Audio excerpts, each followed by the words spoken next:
내 무릎 꿇은 사람, 하나님으로 충만한 사람이라는 제목으로 하나님 말씀 증가하도록 하겠습니다. 오늘 말씀을 보면 이름으로라는 접속사로 시작이 되고 있습니다. 지금까지 바울은 허물과 죄로 인하여 죽었던 우리가 하나님의 은혜로 구원을 받았음을 이야기를 했습니다. 즉 우리를 창세전에 하나님이 택하셨다라고, 그리고 멀리 있던 우리를 그리스도의 피로 가까워지게 하셨다라고, 원수되었던 우리를 새 사람이 되게 하시고 계속해서 하나님이 지어져 가신다라는 이야기를 했습니다. 그리고 이름으로라고 말씀을 합니다. 그러니까 이름으로는 그렇기 때문에 라는 의미로 이해할 수 있습니다. 같은 집이라도 주인이 바뀌면 전혀 다른 집이 되어집니다. 새 주인이 들어가게 되면 어떻게 합니까? 도배를 하죠. 그리고 페인트를 새로 칠합니다. 그리고 고칠 것을 고치죠. 그러다 보니까 분명히 같은 집인데 전혀 다른 집이 되어집니다.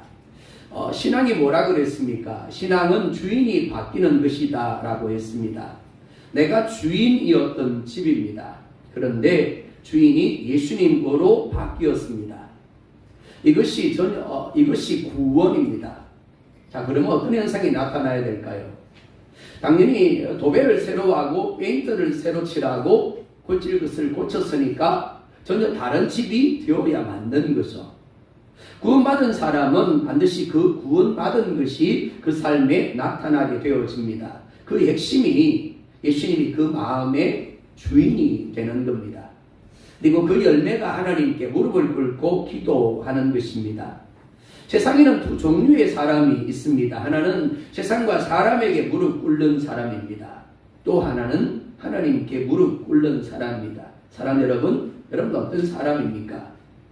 무릎 꿇는 대상이 바뀌지 않는다면 그 삶은 조금 이쁘게 그리고 아름답게 꾸며질지는 몰라도 결코 새로워지지는 않습니다. 먼저 오늘 본문은 바울이 기도하는 대상을 우리 가운데 말씀을 합니다. 이름을 주신 아버지라고 말씀합니다. 14절, 15절 함께 보겠습니다. 시작.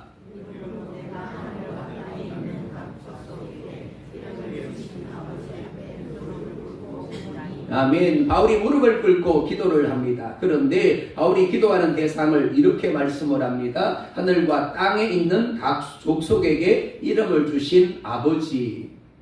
같은 하나님입니다. 하지만 하나님과의 친밀함이나 그 하나님을 누리는 것이 사람마다 다른 것을 볼 수가 있습니다. 그 이유가 무엇일까요? 아는 것이 다르고 믿음이 다르기 때문입니다.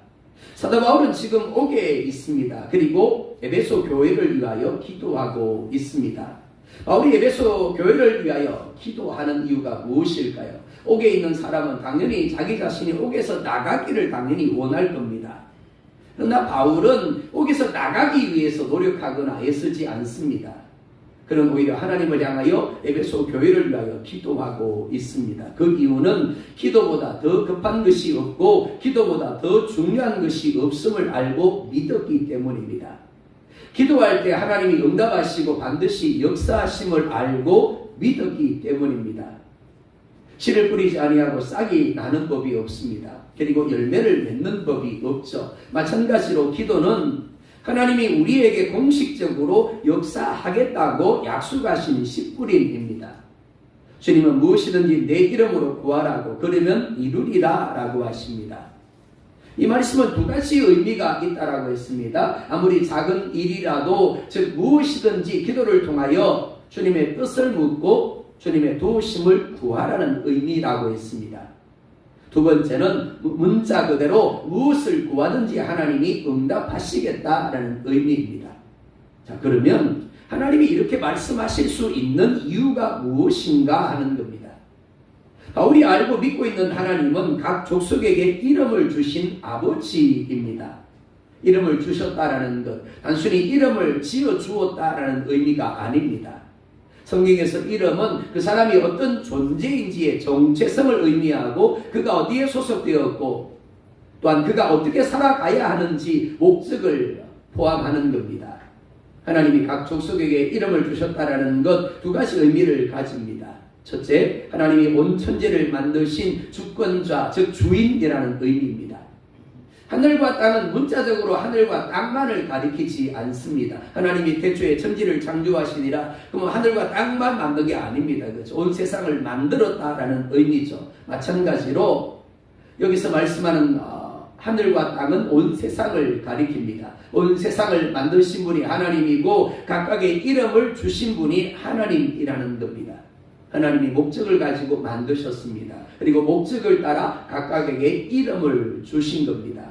그리고 목적하신 대로 모든 것을 다스리고 통치하십니다. 예레미야 33장 2절을 보면 이렇게 말씀을 합니다. 똑같이 봅니다. 이를 행하시는 여호와, 그것을 만들며 성취하시는 여호와, 그의 이름을 여호와라 하는 이가 이와 같이 이르시도다. 하나님이 어떻게 하신다고요? 하나님이 일을 만든대요. 만든다라는 말은 계획하신다라는 겁니다. 목적하신 바를 이루기 위하여 하나님은 계획하십니다. 그리고 계획하고 난 다음에 어떻게 하신다고요? 행하십니다. 그리고 그 다음에는요, 성취하십니다. 그렇기 때문에 예수님은 우리가 기도할 때 우리의 필요가 먼저가 아니라 하나님의 이름이 거룩히 여김을 받으며 하나님의 다스림이 이루어지며 뜻이 하늘에서 이루어진 것처럼 내 삶 가운데 이 땅 가운데 이루어지게 해달라고 기도할 것을 말씀하십니다. 왜냐하면 기도는 단순히 내가 원하는 것을 얻기 위한 것이 아니라 하나님의 뜻에 나의 삶을 복종시키는 시간이기 때문에 그렇습니다. 이 시대 그리스도인의 문제는 무엇이든지 구하라고 하시는데도 불구하고 기도를 하지 않는다라는 겁니다. 그리고 기도를 하지만 자기 주장, 자기 뜻을 내려놓지 않는다라는 겁니다. 기도는 하나님이 하늘과 땅의 각 족속에게 이름을 주신 분임을 인정하는 겁니다. 그렇기 때문에 그 이름을 주신 목적대로 되어지기를 구하는 것이 또한 기도인 겁니다. 두 번째, 하나님은 기도할 때 능히 응답하실 수 있는 분이라는 의미입니다. 20절 하반절 함께 볼까요? 시작.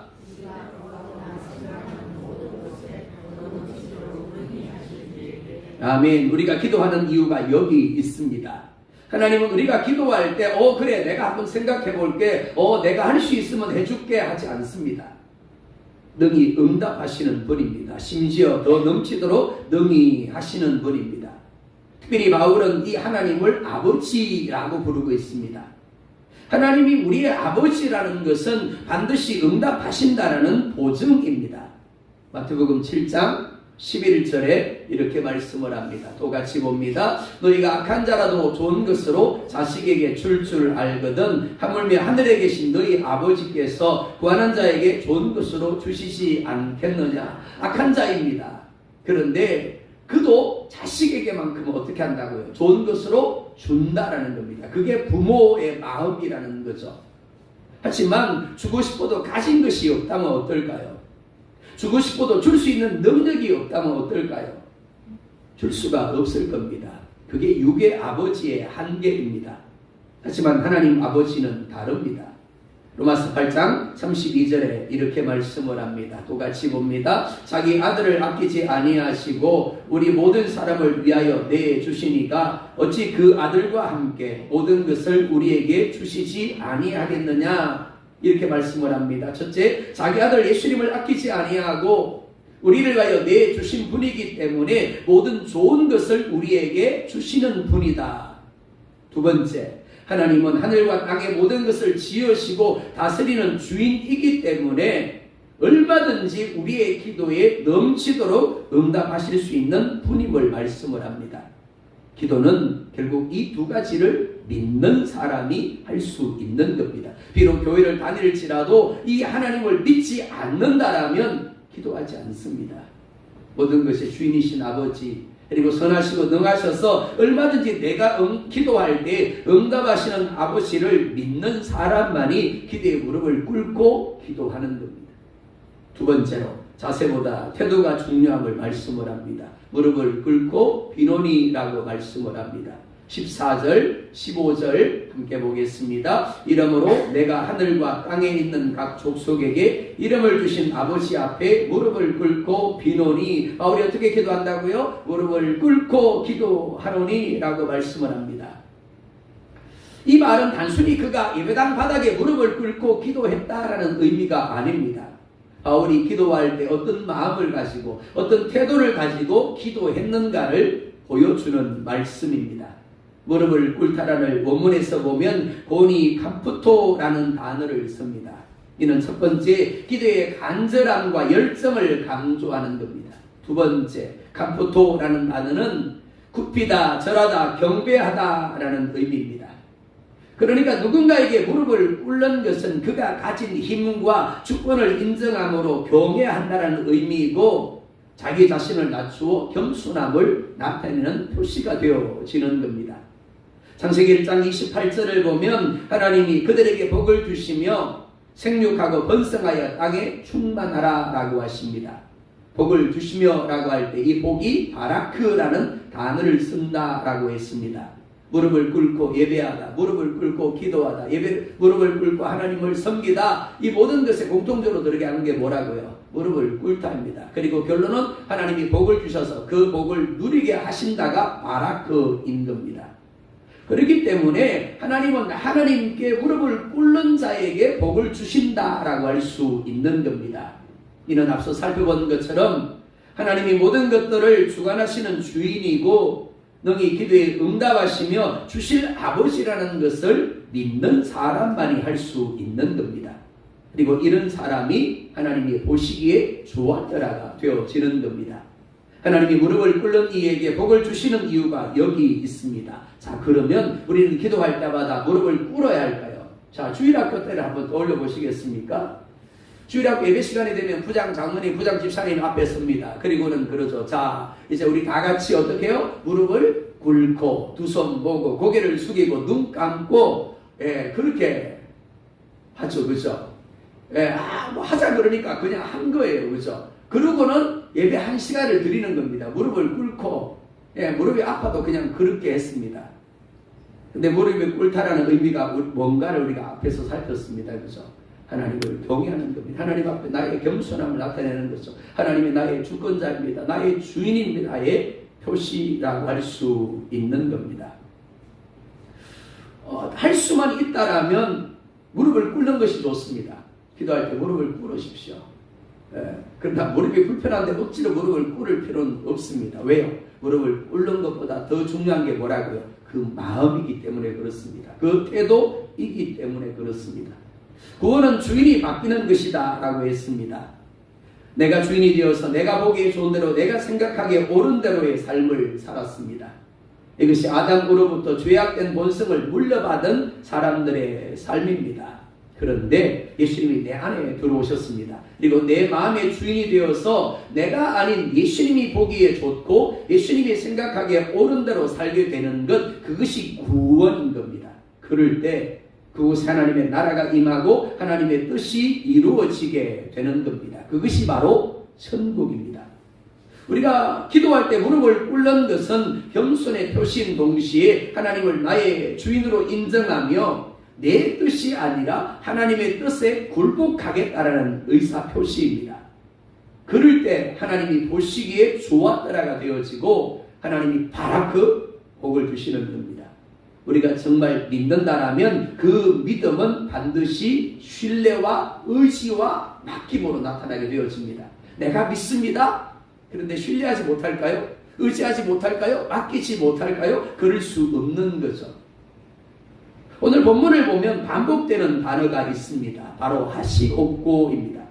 16절에 강건하게 하시오며 17절에 계시게 하시옵고 18절과 19절에도 생략이 되어 있을 뿐 사랑을 알게 하시옵고 충만하게 하시옵고 라고 말씀을 합니다. 사랑하는 여러분, 바울은 하나님 앞에 기도하면서 하나님 이렇게 해주면 좋겠습니다라는 희망사항으로 기도하고 있지 않습니다.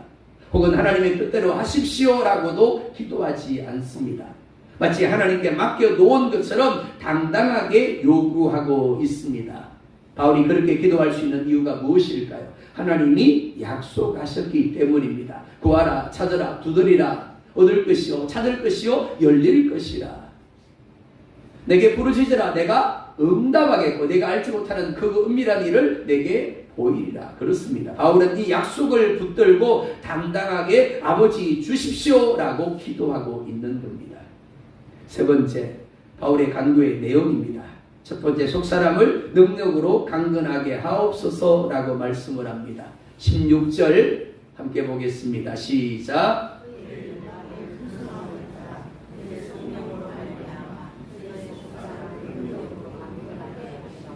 아멘. 바울이 하나님을 향하여 무릎을 꿇고 기도하는 첫 번째 내용이 뭐라고요? 에베소 교회 성도들의 속 사람이 성령의 능력으로 강건하게 되기를 기도합니다. 하나님, 에베소 교회 성도들의 속 사람이 강건하게 해 주십시오.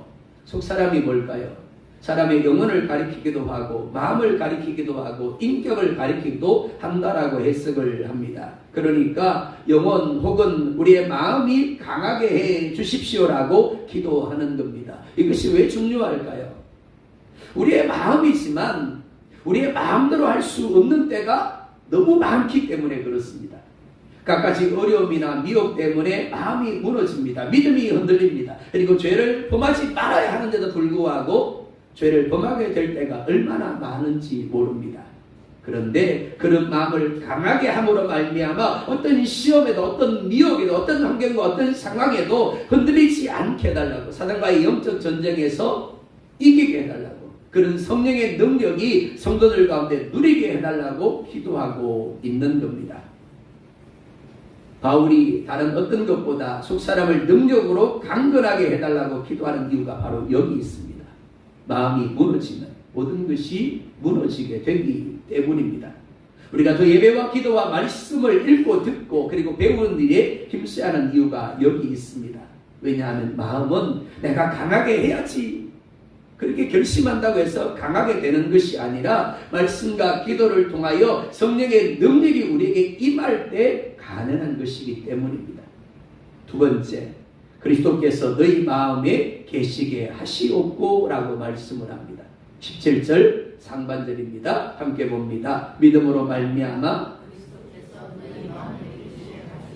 자, 이 말씀을 집중해서 한번 보셨으면 좋겠습니다. 첫 번째, 믿음으로 말미암아 라고 말씀을 합니다. 두 번째, 그리스도께서 너희 마음에 계시게 하시옵고 라고 말씀을 합니다. 바울이 지금 기도하는 대상이 누구라고요? 에베소 교회 성도들입니다. 이들이 예수님을 믿었을까요? 안 믿었을까요? 당연히 믿었겠죠. 예수님을 마음에 영접했을까요? 안 했을까요? 영접했겠죠. 근데 바울이 뭐라고 이야기를 합니까? 하나님, 이들이 믿게 해 주십시오.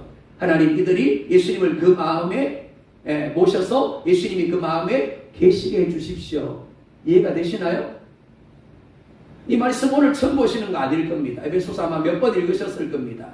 그런데 이 말씀을 읽으면서 이상하네? 이들이 분명 예수님을 믿는 사람들인데 예수님을 마음에 영접해서 예수님이 그 마음에 계시는 이들인데 뭘 믿음으로 말미암아 뭘 예수님이 그 마음에 계시게 달라고 기도해?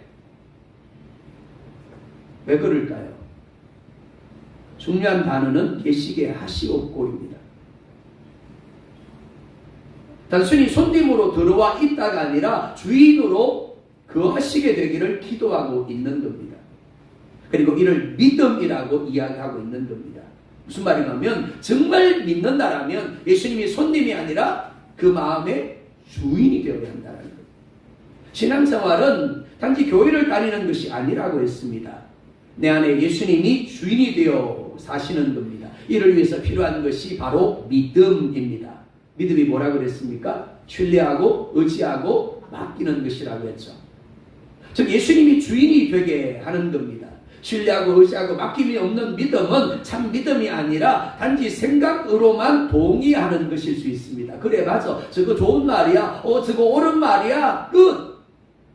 그러면 신뢰하지 않는 거죠. 의지하지 않습니다. 맡기지 않는 거죠. 그런데 문제는 무엇이냐면 그런 사람들도 동일하게 내가 구원받았다라고 여긴다라는 겁니다. 믿는 사람과 단지 아는 사람의 다름은 쉽게 구별이 되어집니다. 내가 어떤 선택을 하고 어떤 결정을 내립니다. 그때 내가 원하는 대로 결정하고 선택하느냐 아니면 주님께 묻고 주님이 원하는 대로 선택하고 결정하는가를 보면 압니다. 내 마음 안에서 분노가 올라옵니다. 분노가 올라올 때 그 분노의 주인이 나 자신이 되어서 분노를 터뜨리는지 아니면 주님의 원하심을 따라서 분노를 가라앉히는지를 보면 됩니다. 돈을 사용합니다. 시간을 사용합니다. 그 모든 것들의 중심이 내가 있는지 아니면 주님이 있는지를 보면 되는 거죠. 안타깝게 오늘 바울이 기도하고 있는 것처럼 많은 이들이 주님을 문 밖에 세워두고 있습니다. 주님을 마음에 영접했다라고 하는데 아니요, 주님이 그 마음에 없는 겁니다. 계시기는 계시는데 주인이 아니라 손님인 겁니다. 그래서 바울이 기도하는 겁니다. 에베소교회 성도들이 믿음으로 예수님을 주인으로 인정하며 예수님이 그 마음의 주인으로 계시게 해 주십시오. 세 번째, 사랑 가운데서 뿌리가 박히고 터가 굳어져서 라고 말씀을 합니다. 17절 하반절입니다. 함께 봅니다. 너희가 사랑 가운데서 뿌리가 박히고 터가 굳어져서. 자, 이를 공동어적 성경으로 또 함께 봅니다. 시작. 여러분이 아멘. 예수님이 마음에 계시게 될 때, 예수님이 그 마음의 주인이 될 때 나타나는 현상이 바로 사랑입니다. 사랑의 뿌리를 받게 되고 사랑을 기초로 하여 살아가게 되어집니다. 하지만 이 사랑은 우리가 하고 싶다고 할 수 있는 사랑이 아닙니다. 예수님이 우리의 마음의 주인이 될 때 나도 모르게 저절로 되어지는 사랑입니다. 예수님이 뿌리가 되고 예수님이 기초가 되어지는 겁니다. 그럴 때 얼마든지 하나님을 기쁨으로 사랑하고 섬기며 또 다른 사람들을 얼마든지 사랑하고 섬기며 배려하고 용납하게 되어지는 겁니다. 18절 19절에 또한 이렇게 말씀을 합니다. 함께 봅니다. 너희 모든 성도와 함께 지식에 넘치는 그리스도의 사랑을 알고 그 너비와 길이와 높이와 깊이가 어떠함을 깨달아. 가끔 한국 사람들이 이런 질문을 할 때가 있습니다. 나 사랑해? 그리고는 어떻게 하죠? 얼마만큼 사랑해? 그렇죠. 하늘만큼 땅만큼 사랑한다 그러죠. 구체적으로 그렇죠. 나 사랑해? 얼마만큼 사랑하는데? 하늘만큼 땅만큼. 애들이 그러죠. 이만큼. 그거밖에 안 돼. 이만큼 그럽니다. 예수님에 대한 사랑도 마찬가지입니다. 막연하면 안 됩니다. 이론이 되면 안 되는 겁니다. 예수님의 사랑이 그 너비가 길이와 높이와 깊이가 깨달아져야 합니다. 체험되어져야 합니다. 예수님의 사랑만 생각해도 감격스러워져야 됩니다. 눈물이 나와야 되는 거예요. 예수님의 사랑을 진짜로 알게 되면 두 가지 일이 일어나게 되어집니다. 먼저 죄에 대한 태도가 달라지게 되어집니다. 죄를 가볍게 여기지 못합니다. 사랑이 크면 클수록 그 사랑을 십자가에 못 박은 죄가 보이는 겁니다. 그러니까 아무리 작은 죄라도 용납할 수 없게 되어지는 겁니다. 두 번째, 사람에 대한 태도가 달라지게 되어집니다. 어제까지만 해도 예수님의 사랑을 이론적으로만 알았어요. 근데 십자가에 그 예수님을 진짜로 체험을 한 겁니다. 그리고 어떻게 해요? 죽어도 저놈만큼은 용서 못해. 우드득 이를 갈았습니다. 근데 갑자기 불쌍하게 여겨지는 겁니다. 그 사람을 떠올리면 눈물이 나는 거예요. 나도 모르게 그를 위하여 기도하게 되어지는 겁니다. 그렇습니다. 용서가 가능으로 바뀌어지는 겁니다. 왜요? 내가 받는 용서가 너무 크게 다가오기 때문에 그렇습니다. 네 번째 바울의 간구는 하나님의 모든 충만하신 것으로 충만하게 하옵소서입니다. 19절 하반절 볼까요? 시작.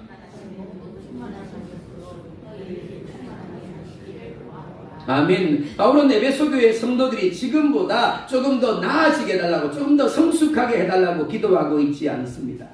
하나님의 모든 것으로 충만하게 해달라고 기도합니다.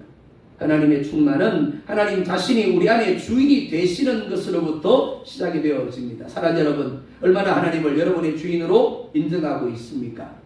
얼마나 하나님을 신뢰하고 의지하며 맡기고 있습니까? 바라기는 하나님 앞에 범사의 무릎을 꿇을 수 있기를 원합니다.